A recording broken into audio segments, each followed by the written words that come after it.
जानकारी लखनऊ से इस वक्त ही सामने आ रही है। ओबीसी आरक्षण आयोग गठित करेगी योगी सरकार। सीएम योगी ने आयोग गठन के निर्देश दिए हैं। ओबीसी को आरक्षण के बाद ही चुनाव होगा, यानी कि ओबीसी आरक्षण के बाद ही चुनाव होगा। आवश्यक हुआ तो सुप्रीम कोर्ट जाएगी योगी सरकार। ये बड़ी जानकारी। ओबीसी आरक्षण पर योगी सरकार का ये बड़ा फैसला सामने आया है। ट्रिपल टेस्ट के लिए आयोग गठन का निर्देश दे दिया गया है। और जिस तरह से देखिए कोर्ट की तरफ से कहा गया था कि आयोग का गठन करे सरकार या फिर बिना ओबीसी आरक्षण के चुनाव कराए, तो इस पर अब बड़ी जानकारी सामने आ रही है। सीएम योगी आदित्यनाथ ने आयोग के गठन के निर्देश दिए हैं। ओबीसी आरक्षण के बाद ही चुनाव होगा और आवश्यक हुआ तो सुप्रीम कोर्ट भी जाएगी सरकार। इसको लेकर योगी सरकार का यह बड़ा फैसला। ट्रिपल टेस्ट के लिए आयोग का गठन किया गया है। ओबीसी आरक्षण आयोग गठित करने के निर्देश सीएम योगी आदित्यनाथ की तरफ से दिए गए हैं। लखनऊ से यह बड़ी जानकारी इस वक्त सामने आ रही है।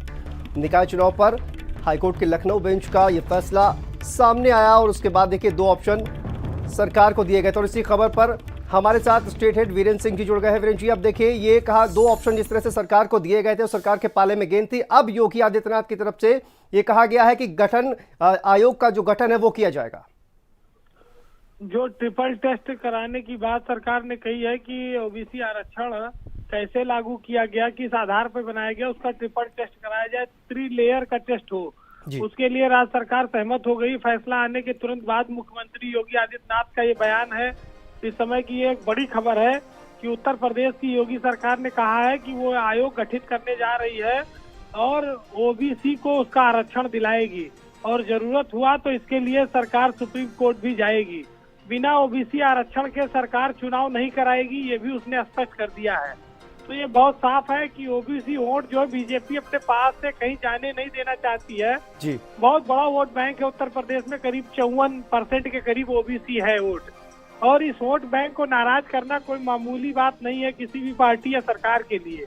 तो ऐसे में योगी आदित्यनाथ ने अभी थोड़ी देर पहले इस जो हाई कोर्ट का फैसला आया निकाय चुनाव को लेकर, उसका अध्ययन कराने के बाद, विशेषज्ञों की राय लेने के बाद ये निर्णय किया है कि एक आयोग का गठन ट्रिपल लेयर चेकिंग के लिए तुरंत किया जाएगा और ओबीसी का आरक्षण निर्धारित किया जाएगा।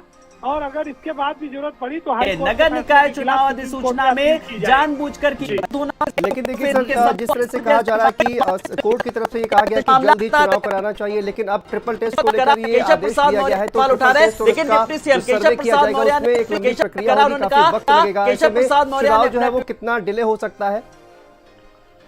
ये संभावना जरूर है कि चुनाव कुछ डिले हो सकता है, लेकिन सरकार जिस तरह से तेजी दिखा रही है जी, और अगर आज आयोग का गठन हो जाता है और वो 10 दिन में या 1 महीने में इसका आकलन करके दे देती है तो चुनाव समय से कराए जा सकते हैं। मैक्सिमम 1 महीना लेट हो सकता है चुनाव, इससे ज्यादा चुनाव लेट नहीं होगा।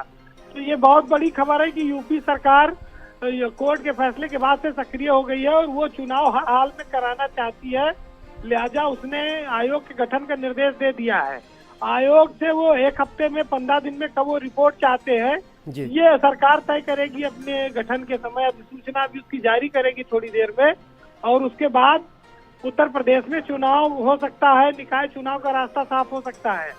फिर भी कोई अड़ंगा आया तो फिर सुप्रीम कोर्ट अगर मामला जाएगा तो स्वाभाविक है कि चुनाव फिर 3-4 महीने लेट होगा जी। बहुत बहुत शुक्रिया वीरेंद्र सिंह जी आपका इस तमाम जानकारी के लिए।